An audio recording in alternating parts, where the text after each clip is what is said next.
Good morning friends. हमने 1947 में आज़ादी हासिल किया। आज 2024 में हम चल रहे हैं, यानी आज़ादी मिलने के बाद 77 साल का समय हमको अपने हिसाब से काम करने के लिए मिला।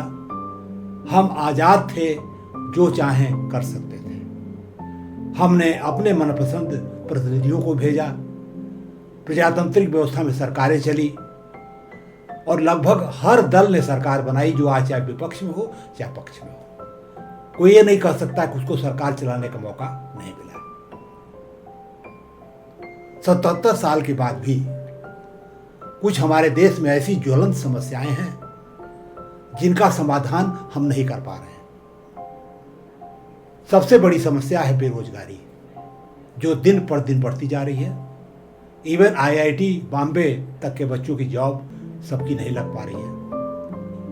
दूसरी जो समस्या हो रही है, भयंकर आर्थिक विषमता पैदा हो रही है। आपको शायद मालूम होगा कि ऊपर के 1% लोगों के पास 53% धन संपत्ति है, यानी आधे से ज्यादा धन संपत्ति के मालिक है। और नीचे के 50% जनसंख्या को ले लें, आबादी को ले लें, तो उसके पास 4% भी नहीं है। यह हालत है हमारे देश में आर्थिक विषमता की। तीसरी जो सबसे बड़ी समस्या हमारे सामने है, वो है न्याय में हो रही भयंकर देरी। आज आकर मुकदमा करिए, पता नहीं कितने साल बाद आपको उसका निर्णय मिलेगा। इस बीच में दोस्त दुश्मन बन जाते हैं, दुश्मन दोस्त बन जाते हैं, गवाह मर जाते हैं। अगली जो सबसे बड़ी समस्या हमारे देश में है, वो है भ्रष्टाचार। जो भी खर्चा होता है सेंट्रल गवर्नमेंट, स्टेट गवर्नमेंट, उसका कम से कम 10% भ्रष्टाचार की भेंट चढ़ जाता है। कुल मिला जुला के हमारे यहाँ 100 लाख करोड़ से ज्यादा का बजट है। तो आप अंदाजा लगा लीजिए कि कितना पैसा इसमें निकल के चला जाता है, जो उन लोगों के पास जाता है जो ऑलरेडी पहले से सक्षम है। अगली जो प्रॉब्लम हमारे सामने आ रही है कि कोई भी शहर रहने लायक नहीं है। मैं लखनऊ में रहता हूं, पहली बारिश में यहाँ पानी वहां पानी, यहाँ जाम वहां जाम। सब शहरों की यही हालत है। सबसे बड़ा सवाल, 77 साल में भी हम इन मूल समस्याओं का समाधान क्यों नहीं कर पाए। सरकार ये चाहती है कि 2047 जब हम 100 साल पूरे करेंगे अपनी आजादी के, हम एक विकसित राष्ट्र बन जाएं। सवाल है कि कितने साल बचे हैं। 2024 हम लोग हैं और 2047 के लिए कितना बचा है। मुश्किल से 23 साल बचा है। तो जो काम 77 साल में नहीं कर पाए, क्या वो काम हम 23 साल में कर लेंगे। और एक बात और, जब विकसित राष्ट्र की बात की जाती है, थर्ड इकॉनमी की बात की जाती है, फिफ्थ इकॉनमी की बात की जाती है, तो GDP की बात होती है। और दोस्तों, GDP एक ब्लाइंड नंबर है, एक ऐसा अंधा आंकड़ा है जो कहानी को पूरी तरह बयान नहीं करता है कि जो विकास हो रहा हो, कैसे हो रहा है, किसका हो रहा है, कितना हो रहा है, इसके बारे में हमको नहीं बताता है। दोस्तों, आज के वीडियो में मैं इस मूल प्रश्न पर चर्चा करना चाहता हूं कि आखिर हम इन समस्याओं का समाधान क्यों नहीं कर पा रहे हैं, इसके मूल में क्या क्या प्रॉब्लम्स हैं और उनका क्या सलूशन हम ले सकते हैं, ताकि जो 23 साल बचे हैं उसमें हम कुछ लास्ट ग्राउंड कवर कर सकें। इसलिए अगर आप इस वीडियो को अंत तक देखते हैं तो निश्चित रूप से आपको सोचने का अवसर देगा। ये वीडियो आप सोच और मनन कर पाएंगे। दोस्तों, मैं हूं रामचंद्र राय और आप देख रहे हैं प्रयास विकल्प। ये एक ऐसा चैनल है जो आपके व्यक्तित्व को मजबूत बनाने के लिए ही पूरी तरह समर्पित है। दोस्तों, इसके पहले कि मैं इस बहुत ही महत्वपूर्ण विषय पर चर्चा शुरू करूं, आपसे कुछ बातें मैं शेयर करना चाहूंगा और आपका ध्यान आकर्षित करना चाहूंगा। पहली बात, अगर आप हमसे लाइव जुड़ना चाहते हैं, हमसे डायरेक्टली इंटरेक्ट करना चाहते हैं, तो डिस्क्रिप्शन बॉक्स में जाइए, आपको 2 लिंक मिलेंगे। एक फ्री वेबिनार का लिंक मिलेगा और एक सजेशन फॉर फ्री वेबिनार का लिंक मिलेगा। अगर आपके मनपसंद सब्जेक्ट पे कोई वेबिनार हमने प्लान कर रखा है तो उस पर रजिस्टर करा लीजिए, हम आपको इनवाइट कर लेंगे। और अगर आप नहीं प्लान्ड है तो आप सजेशन दे दीजिए, हम ऑर्गेनाइज करेंगे और आपको इनवाइट करेंगे। अगर आप किसी संस्था के हेड हैं, स्कूल चला रहे हैं या कुछ भी हैं, और अगर आप अपने कर्मचारियों के लिए, अपने छात्रों के लिए किसी विषय पर, खास करके पर्सनालिटी डेवलपमेंट से कनेक्टेड विषय पर कोई वेबिनार कराना चाहते हैं, तो वो पूर्णतया निःशुल्क होगा और आप सजेशन बॉक्स में उसको लिख दीजिए हमारे, हम आपसे संपर्क करके हम आपके साथ जुड़ेंगे और उसको हम ऑर्गेनाइज करेंगे। अगली बात मैं जो आपसे शेयर करना चाहता हूं कि अगर आप पर्सनालिटी डेवलपमेंट विषय में रुचि रखते हैं, इसमें होने वाली चर्चाओं में भाग लेना चाहते हैं, तो प्रयास विचार मंच को ज्वाइन करिए। इसका एक लिंक दिया गया है, उसको क्लिक करिए, अपनी इच्छा जाहिर करिए, हम आपको ज्वाइन कराएंगे और इनवाइट करेंगे। अगली बात जो मैं आपसे कहना चाहता हूं कि मेरा ये मानना है कि जब तक हमारे सोच और विचार में सकारात्मक परिवर्तन नहीं आएगा, ट्रांसफॉर्मेशनल चेंज नहीं होगा, हमारे व्यवहार में परिवर्तन नहीं हो सकता, और जब तक हमारे व्यवहार और आचरण में परिवर्तन नहीं होगा, हम न तो सफल हो पाएंगे न अच्छा जीवन जी पाएंगे।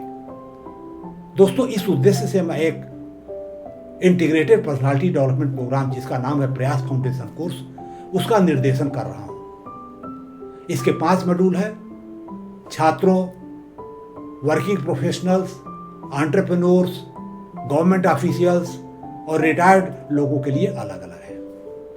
अगर आप इसके बारे में कुछ जानना चाहते हैं तो आप, इसका भी एक लिंक है, उसको क्लिक करिए और इसका बेसिक जानकारी ले लीजिए। और अगर आप सभी मॉड्यूल के बारे में अच्छी तरह जानना चाहते हैं तो हमारी वेबसाइट पे जाइए, ढेर सारी सूचनाएं उपलब्ध हैं, आपकी सारी शंका का समाधान होगा। और अगर फिर भी शंका तो हमसे कांटेक्ट करिए। और अंत में मैं ये कहना चाहूंगा कि मेरा ये मानना है कि गरीब से गरीब व्यक्ति को भी यह अवसर मिलना चाहिए कि वो अपने व्यक्तित्व को बेहतर बना सके। इसलिए मैंने कोर्स का ऐसा मॉडल तैयार किया है कि उस गरीब से गरीब व्यक्ति भी इसको अटेंड कर पाएगा। लेकिन इसके लिए हम आपकी मदद मांगना चाहते हैं। हम आपसे रुपया पैसा ऐसी कोई चीज़ नहीं मांग रहे हैं, हम आपसे केवल आपका कुछ समय मांग रहे हैं।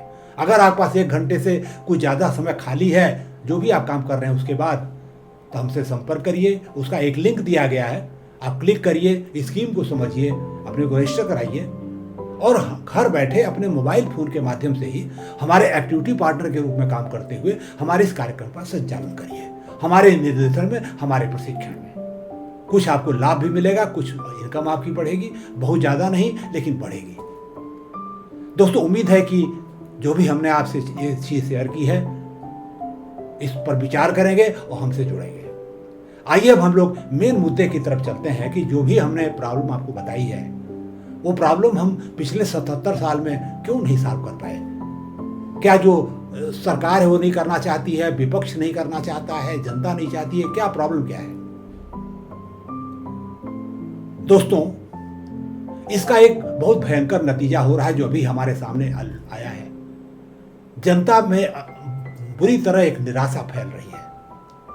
इसका नतीजा सामने आया है कि जब 2024 के लोकसभा के इलेक्शन हुए तो उसमें परसेंटेज जो वोटिंग का है वो कम हुआ है। लोग ये सोच नहीं पा रहे कि वोट दें कि ना दें, तो क्यों दें और किसको दें, क्योंकि सब लोग एक जैसे ही काम कर रहे हैं। ये समस्याएं वहीं की वहीं पड़ी हुई हैं। लोग डिप्रेशन में जा रहे हैं बेरोजगारी की वजह से, आर्थिक स्थिति लोगों की खराब है। इसकी वजह से अपराध भी हो रहा है, क्योंकि लोग देख रहे हैं कुछ पर ज़्यादा पैसा के पास नहीं है तो उसको छीनने के चक्कर में है। चोरी हो रही है, डकैती हो रही है, तरह तरह की चीज़ें हो रही हैं। लिमिटेड रिसोर्सेज को लेके मारपीट हो रही है, डिस्प्यूट्स हो रहे हैं। कोर्ट में 4.5 करोड़ से ज़्यादा मुकदमे पेंडिंग पड़े हुए हैं, जो अपने आप में एक प्रॉब्लम है। अब आइए इसके लिए हम इस बात को चर्चा करें कि इसलिए जिम्मेदारी किसकी है, इन प्रॉब्लम को सॉल्व करने की जिम्मेदारी किसकी है और वो क्यों नहीं कर पा रहा है। दोस्तों, मेरा मानना है कि पहली जिम्मेदारी तो सरकार की ही बनती है, जो ये सारी चीज़ों के लिए सही नीति बनाए, उस पर अमल करे, इनको सॉल्व करे। आफ्टर ऑल हम सब लोग टैक्स दे रहे हैं, गरीब भी टैक्स दे रहा है, अमीर भी टैक्स दे रहा है। आपको पता है कि इवन गरीब लोग, जो लोग कोई भी चीज़ कंज्यूम कर रहे हैं, 60% जीएसटी भर रहे हैं। नीचे के 50% लोग 60% जीएसटी भर रहे हैं, जबकि ऊपर के धनी लोग कम दे रहे हैं। तो ऐसा आप नहीं कर सकते कि केवल अमीर देता है और गरीब नहीं देता है। हाँ, अमीर इनकम टैक्स देता है और गरीब कंजप्शन टैक्स देता है, जीएसटी है जो भी है। लेकिन ऐसा नहीं है कि कोई आदमी टैक्स नहीं दे रहा। तो अगर हम टैक्स दे रहे हैं तो सरकार की जिम्मेदारी है कि जो भी पैसा उसको मिल रहा है सही उपयोग करें, इन सारी प्रॉब्लम को सॉल्व करें। क्या सरकार के अंदर इच्छा शक्ति नहीं है, या सरकार की नीतियां गलत है? और आफ्टर ऑल, अगर सरकार मान लीजिए जो मैनिफेस्टो लेके आती है कोई भी पॉलिटिकल पार्टी, और आप उसको वोट देते हो, फिर वो बनती है और सरकार चलती है, तो उस मैनिफेस्टो में जो कहती है वो भी तो नहीं कर पाती है। ये बात अलग है कि बहुत चीज़ें मैनिफेस्टो में है ही नहीं है जो होनी चाहिए। उदाहरण के तौर पर शिक्षा उसमें है ही नहीं है कि शिक्षा में हम क्या करेंगे। दूसरा, इसमें जो जिम्मेदारी है, सबसे बड़ी जिम्मेदारी हमारी और आपकी है। जनता इसके लिए भी जिम्मेदार है, क्योंकि जनता का ये काम है कि वो सरकार पे, अपने नेताओं पे, अपने प्रतिनिधियों पे दबाव बढ़ाए कि वो उसके हित में काम करें, इन सब समस्याओं का हल निकालें। लेकिन जनता ऐसा नहीं करती है। और जो स्थिति पैदा हो गई है आज की डेट में, वो मैं आपको बताना चाहता हूँ। एक दो घटनाएं आपसे मैं शेयर करूंगा जो थोड़ा इंटरेस्टिंग भी है। एक बार मैं अपने गांव जा रहा था। जब मैं हाईवे से अपने गांव की तरफ मुड़ा तो देखा चौराहे में कुछ पुलिस वाले लगे हुए हैं। हमको शक हुआ कोई अपराध तो नहीं हुआ, इतने पुलिस क्यों आ गई। तो गाड़ी रोक के हमने पूछा कि भाई आप लोग क्यों यहाँ खड़े हैं, क्या कुछ हो गया है क्या? बोले नहीं साहब, चीफ सेक्रेटरी साहब आए हुए हैं यूपी के, और जो तथागत जो अतिथि गृह उसमें हैं, वो मीटिंग कर रहे हैं, ठहरे हुए हैं जो भी है, और हमारी ड्यूटी लगी हुई है। खैर, हमने कहा कोई बात नहीं है। भाई तो मैं आपको बता दूं कि जो चीफ सेक्रेटरी थे अभी नहीं रहे, वो इस समय पद पे नहीं है। वो हमारे बैचमेट भी हैं, हमारे मित्र भी थे शुरू में ट्रेनिंग के टाइम पर, फिर बाद में संपर्क कम रहा उनसे। जब मैं आगे बढ़ा तो देखा कि जो तथागत जो ये अतिथि गृह है, उसके गेट के बाहर मेन रोड पर इतना बड़ा गड्ढा था जिसमें मेरी गाड़ी फंस गई। हमको लगा कि मेरा तो एक्सिल टूट गया गाड़ी का। ड्राइवर भी घबरा गया। खैर धीरे धीरे गाड़ी किसी तरह बाहर निकाला उसने। दोनों गेट पे बड़े बड़े दो गड्ढे थे, और चीफ सेक्रेटरी साहब उसी गड्ढे से हो करके उस रेस्ट हाउस में गए थे। और चूंकि चीफ सेक्रेटरी साहब वहाँ आए हुए थे तो डिस्ट्रिक्ट मजिस्ट्रेट भी मौजूद थे, कमिश्नर भी, सारा सरकारी जो अधिकारी थे सारे वहाँ पे मौजूद थे। एक बहुत आश्चर्य की बात है कि किसी सूबे का मुख्य सचिव या चीफ सेक्रेटरी कहीं पे जाए, वहाँ का डिस्ट्रिक्ट मजिस्ट्रेट वहाँ पे जाए, कमिश्नर वहाँ पे जाए, और वो उसके जाने के पहले ये गड्ढे भरे न जा सकें, रिपेयर न किए जा सकें, सड़क ठीक न हो सके, तो इससे बड़ा इंडिफरेंस क्या होगा। अब आप समझ सकते हो कि ब्यूरोक्रेसी क्या कर रही है, क्यों कर रही है, क्यों नहीं कर पा रही है, क्या प्रॉब्लम है। दूसरी चीज मैं आपको बता दूं कि जब मैं रेल मंत्रालय में पोस्टेड था तो दो फैक्ट्री बैठनी थी, एक माधेपुरा, एक मरोरा, एक डीजल इंजन, एक इलेक्ट्रिक इंजन। मैं एग्जीक्यूटिव डायरेक्टर फाइनेंस था, मेरे पास फाइल आई कॉन्फ्रेंस के लिए। हमने साफ मना कर दिया। हमने कहा ऐसा है कि रेलवे में जो वैगन लगता है, लोको लगता है या कोच लगता है, उसकी संख्या इस चीज़ पर निर्भर करती है कि आप किस स्पीड से गाड़ी चढ़ा रहे हो। अगर स्पीड आप 20% बढ़ा दोगे तो 20% की सारी रिक्वायरमेंट कम हो जाएगी, 30 बढ़ाओगे 30% हो जाएगी, और उतना ही ट्रैफिक चलेगा आपका। तो आप स्पीड बढ़ाइए और कोई उपाय करिए, न कि ये दो फैक्ट्रियाँ नई बैठा दीजिए और नए नए लोगों को बैठाइए। और मैं आपको कहना चाहता हूँ कि दोनों फैक्ट्री मिला के 60,000 करोड़ का इन्वेस्टमेंट था जो हमको प्राइवेट सेक्टर को देना था, और हर साल हमको कमिटमेंट था कि हम 100 लोगों को डीजल का लेंगे उनसे, और 80 लोगों में इलेक्ट्रिक का लेंगे, क्योंकि 20 लोग को जापान से आ रहे थे इंपोर्ट होकर के। हमने साफ मना कर दिया कि इसकी कोई ज़रूरत नहीं है, वेस्टफुल एक्सपेंडिचर है ये। हमारा जो BLW है और CLW काफ़ी है इसके लिए, जो हमारी रिक्वायरमेंट पूरा कर सकते हैं। हम ऐसा कमिटमेंट नहीं करना चाहिए हमको। हमने सारा गणित लगा करके दे दिया, स्पीड का, ये सारी चीज़ें। कोई जवाब नहीं था। खैर मैं वहाँ से ट्रांसफ़र होकर आ गया गोरखपुर बाद में। बाद में वो कुछ अंग्रेजी और हिंदी लिख करके कुछ किसी तरह से वो की गई, कैसे की गई हमको नहीं पता। लेकिन हमने कहा कि हम तो नहीं लिखेंगे, हमको जो सही होगा वही लिखेंगे। उस समय के जो रेल मंत्री थे काफ़ी नाराज हुए। हमने कहा नाराज़ी से काम नहीं चलता है, आपको जो मन में करिए, इस पर हमको यहाँ रखना हो रखिए, जो कहीं और भेज दीजिए आप। मेरा कहना है कि जो एज ए, चाहे आप जनता हो, चाहे आप ऑफिसर हो, चाहे किसी पद पे काम कर रहे हो, अगर आप अपना काम ईमानदारी से करेंगे तो निश्चित रूप से सामने वाला 2 बार सोचेगा। आज सवाल यह है कि हमारे यहाँ 4 लेन बनी है, जैसे हमने बताया, वहाँ पे जो हमारे खेत हैं उनका रास्ता बंद कर दिया गया है, उस पर कोई कट नहीं दिया है। कैसे हम घूम के जाएंगे? 4 किलोमीटर घूम के हमको वापस आना है। आज किसी के रिक्वायरमेंट का ध्यान नहीं रखा जा रहा है, जो मन में आ रहा है हो रहा है। मैंने गांव में लोगों से कहा कि आप लोग प्रोटेस्ट करिए, आप लोग मिलिए लोगों से कि भाई हमको यहाँ जाने का रास्ता दीजिए। आप कोई तैयारी नहीं, सब कहता है ठीक है जो हो रहा है हो रहा है। तो मैं ये मानता हूँ कि 5 साल में एक बार वोट दे देना काफ़ी नहीं है प्रजातंत्र में। प्रजातंत्र में आपको हमेशा विजिलेंट रहना है, जागरूक रहना है, हमेशा सरकार के हर कदम पे नज़र रखना है, और अगर कहीं अन्याय हो रहा है, गलत चीज़ हो रही है, उसका प्रतिरोध करना है। हाँ, प्रतिरोध आपको प्रजातांत्रिक तरीके से करना है, शांतिपूर्ण तरीके से करना है।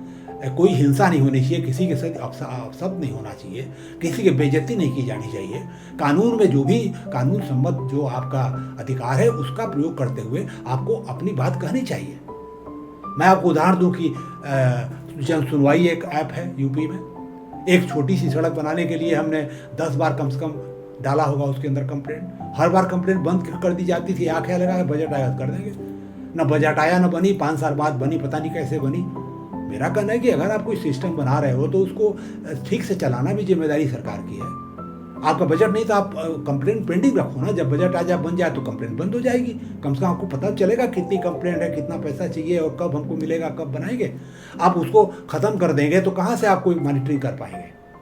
तो दोस्तों, सब मिला जुला के स्थिति इतनी भयावह है कि ये समस्याएं अपनी जगह पे पड़ी हुई हैं, और सरकार ये कहना चाहती है कि 2047 तक हम अमृतकाल, जो तथाकथित अमृतकाल है, उसमें हम विश्व में सबसे विकसित देश बन जाएंगे। आफ्टर ऑल क्या इन समस्याओं के साथ आप बनेंगे? मैं ये मानता हूँ कि जीडीपी आपका किसी गति से ग्रो करे।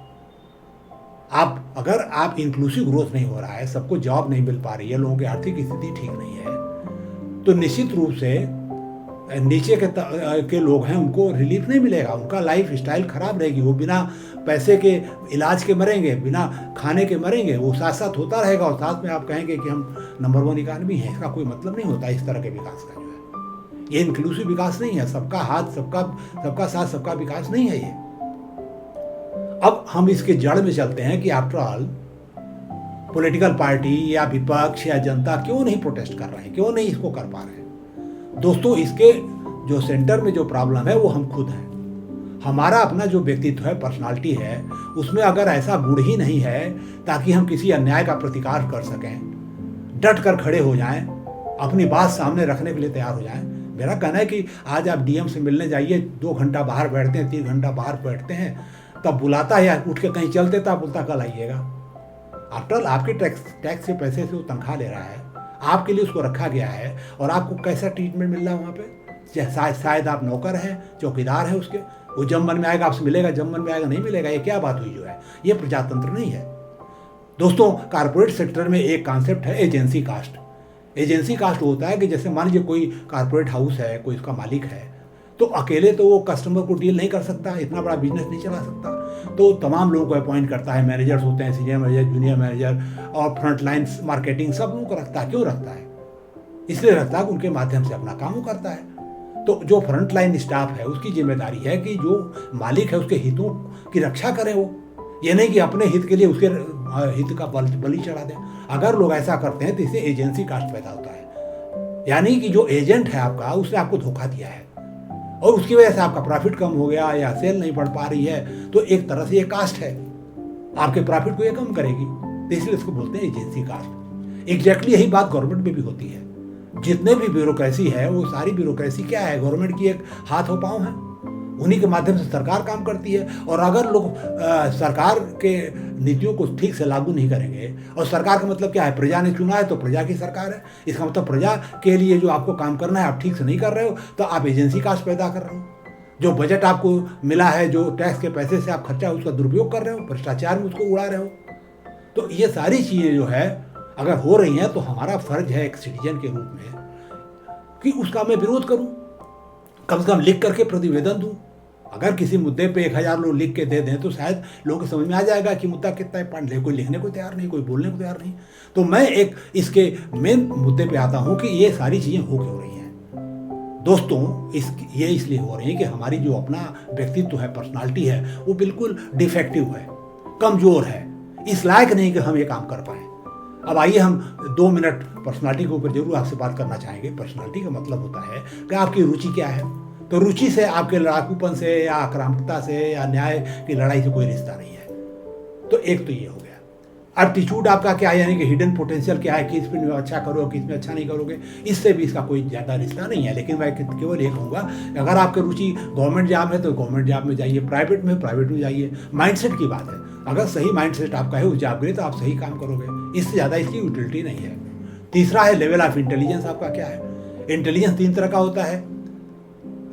मेंटल इंटेलिजेंस यानी IQ जिसको बोलते हैं, इमोशनल इंटेलिजेंस EQ जो भावनात्मक बुद्धिमत्ता को बोलते हैं, और स्पिरिचुअल इंटेलिजेंस SQ आध्यात्मिक बुद्धिमत्ता को बोलते हैं।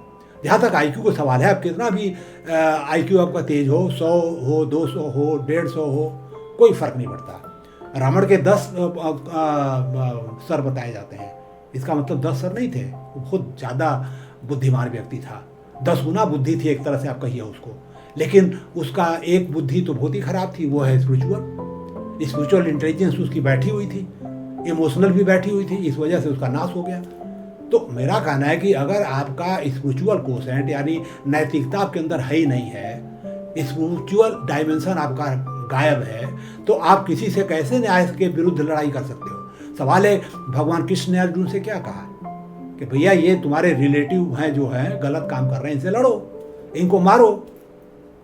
और वो भाग रहा था कि कैसे मारूं, हमारे रिलेटिव हैं। बोला रिलेटिव को नहीं होता है, आपका काम है न्याय की स्थापना करना।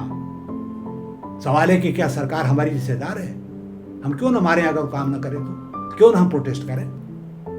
दूसरी बात, हनुमान जी जब गए समुद्र के किनारे तो देखे इतना बड़ा समुद्र कैसे पार करेंगे, डिप्रेशन में आ गए।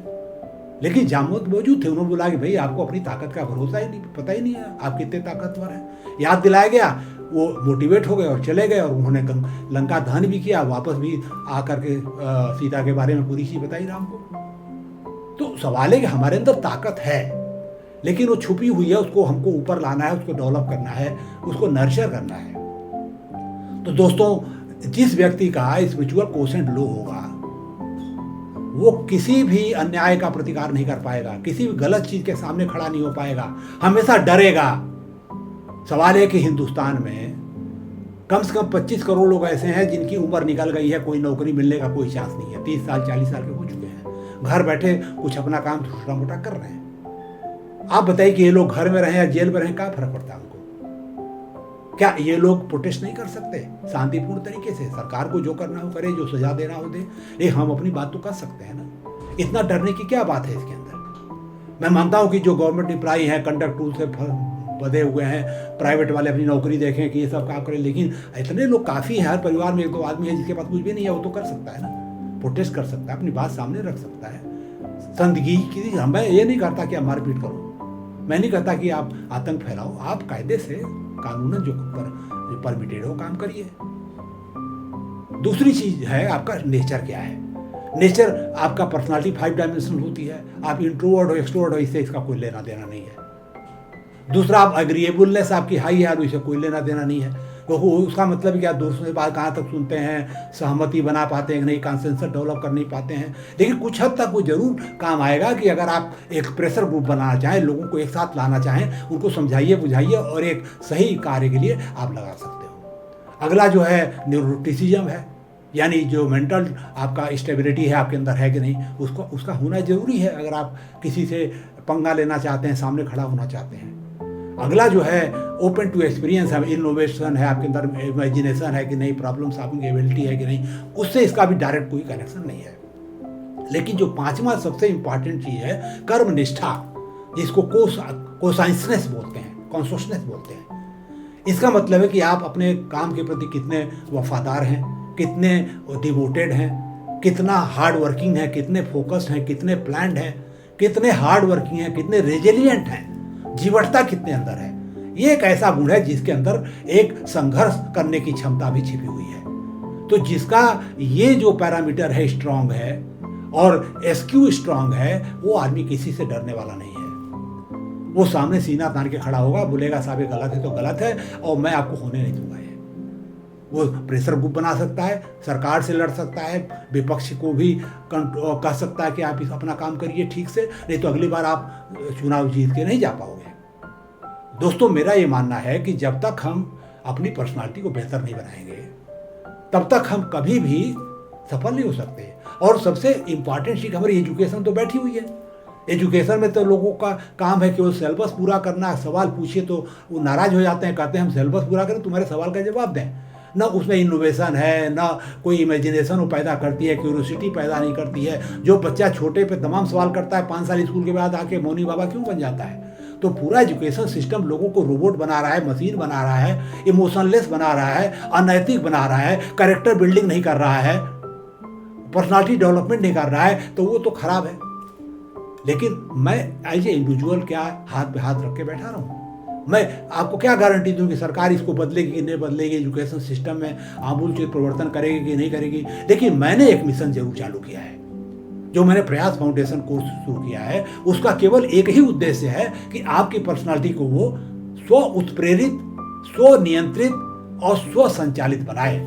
आप अपने मालिक खुद बनो, स्ट्रांग बनो, इफेक्टिव बनो, गलत चीज से संघर्ष करना सीखो और जिस फील्ड में काम करना चाहें उसमें आप सफलता खुद हासिल करो। किसी के बल पे नहीं हासिल करना है। लोग आज कहते हैं साहब आरक्षण, सवाल यह है कि हमारे देश में मान लीजिए 40 करोड़ लोग जॉब खोज रहे हैं तो 1 करोड़ ज़्यादा से ज़्यादा गवर्नमेंट जॉब है, बाकी 39 करोड़ कहाँ जाएंगे? उसकी बात कोई नहीं कर रहा है। आरक्षण में हाँ बंटवा बंदर बाट जरूर करिए, जनगणना कराएंगे, ये कराएंगे। आफ्टर ऑल वो 1 करोड़ में नहाएंगे, खाएंगे, क्या करेंगे? सोएंगे। तो ये फालतू की चीज़ है। आपको जब तक लोगों को सक्षम नहीं बनाएंगे, स्ट्रांग नहीं बनाएंगे, तब तक वो सफल नहीं हो पाएंगे। ठीक है, आप गवर्नमेंट नौकरी जिसको जो काबिल है ले, लेकिन जो जिसका रुचि कहीं और है, उद्यमी बनना चाहता है, टीचर बनना चाहता है, प्राइवेट सेक्टर में, कॉर्पोरेट सेक्टर में जाना चाहता है, लीडरशिप क्वालिटी जिसके अंदर है, रिस्क टेकिंग एबिलिटी है, डिपेंडिंग ऑन आपकी पर्सनालिटी कैसी है, रुचि क्या है, एप्टीट्यूड क्या है, अपना काम खुद सेलेक्ट करिए, अपने को मजबूत बनाइए, अपना काम करिए। सरकार पर निर्भर नहीं रख सकते। ये सरकार करेगी तो मैं करूँगा, सरकार पता नहीं करेगी कि नहीं करेगी, मैं इसका दावा नहीं कर सकता क्योंकि मैं सरकार में नहीं हूँ। तो मैं आपसे ये कहना चाहता हूँ कि मैंने जो प्रयास फाउंडेशन कोर्स चालू किया है उसका उद्देश्य यही है। और ये फास्ट फूड नहीं मैं दे रहा हूँ, इसके अंदर 6 महीने का कोर्स है। आपको 1 से 1.5 घंटे पर डे डिबेट करना है इंपॉर्टेंट मुद्दों पे जो आपको टच करते हैं, और आपको खुद ये निर्णय लेना है कि क्या सही है क्या गलत है। आप सही कर रहे हो, गलत कर रहे हो, आपकी सोच गलत है या सही है, अपने को सुधारिए, अपने को करेक्ट करिए,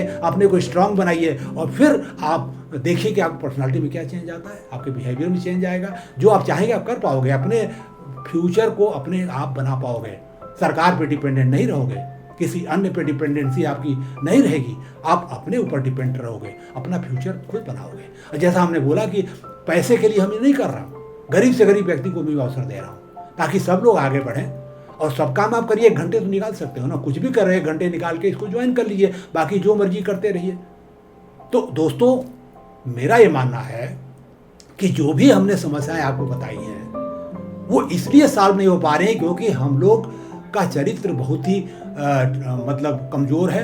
हमारा जो पर्सनालिटी है बहुत ही ज़्यादा डिफिशिएंट है, डिफेक्टिव है। जब तक उन डिफेक्ट्स को हम पहचानेंगे नहीं, अपने को नहीं पहचानेंगे, उनको ठीक से दूर नहीं करेंगे, तब तक ये कोई भी समस्या सॉल्व नहीं होने वाली है। और 23 साल क्या 230 साल में सॉल्व नहीं होगी। तो अगर हम ऐसा कर लेते हैं तो मेरा ये मानना है कि जो 23 साल हैं हमारे लिए काफ़ी हैं। 23 साल में हम वो चीज़ कर लेंगे जो हम करना चाहते हैं, प्रोवाइडेड हम अपने को स्ट्रांग बनाएं और किसी भी अन्याय के खिलाफ, किसी भी गलत काम के खिलाफ सीना तान के खड़े हो जाएं और कहें कि हम आपको नहीं करने देंगे। और अगर आप वोटर हैं तो अगर आपको कोई आदमी नहीं ठीक लग रहा है, नोटा दबा दीजिए। आपकी ऑब्लिगेशन नहीं है कि 2 चोर खड़े हैं तो 1 चोर को आप सिलेक्ट कर लीजिए। दोस्तों, कंक्लूजन के तौर पे मैं कहना चाहूँगा कि अगर हम अपनी पर्सनालिटी को स्ट्रांग बना लें, अपनी कमियों को दूर कर लें, और अन्याय के विरुद्ध खड़े हो जाएं, तो ये सारी समस्याएं जो आपके सामने हैं उसको दूर करने के लिए सरकार मजबूर हो जाएगी और हम लोग भी अपने मनपसंद काम में सफल हो पाएंगे। दोस्तों, मैं अपनी बात समाप्त करूंगा, लेकिन चलने के पहले आपसे एक बात कहूंगा कि हमेशा कोशिश करिए अच्छा पढ़ें, सुने और देखें, ताकि आपके अंदर अच्छी सूचना जाए, गार्बेज न भरे आपके अंदर। अगर गार्बेज भरेगा तो आपका मेंटल पोल्यूशन होगा, आपका व्यक्तित्व कमजोर होगा, निगेटिव होगा। इससे दूर रहिए, पॉजिटिव इन्फॉर्मेशन ग्रहण करिए। और एक बात और कहूँगा, हेल्थ इज वेल्थ। हमेशा अपने को फिट रखिए, मेंटली और फिजिकली एक्टिव रहिए, एक्सरसाइज करिए, योगा करिए, मेडिटेशन करिए, साइकिलिंग करिए, स्विमिंग करिए, जो मिले वो करिए, और साथ में स्वाध्याय जरूर करिए। आप बेहतर बनोगे और जो काम करना चाहोगे उसमें आप जरूर सफल होंगे। दोस्तों, हमें सुनने के लिए बहुत बहुत धन्यवाद। उम्मीद है कि इस वीडियो में आपको कुछ ऐसी बात मिली होगी जो आपको पसंद है। कमेंट करके हमको जरूर बताइए और इस वीडियो को ज़्यादा से ज़्यादा लोगों के अंदर शेयर करिए। और हमारे इस चैनल को न केवल खुद सब्सक्राइब करिए, बल्कि अपने जानकार लोगों से सब्सक्राइब कराइए, ताकि वे लोग भी इसका लाभ उठा सकें और अपने व्यक्तित्व को बेहतर बना सकें। हमें सुनने के लिए बहुत बहुत धन्यवाद।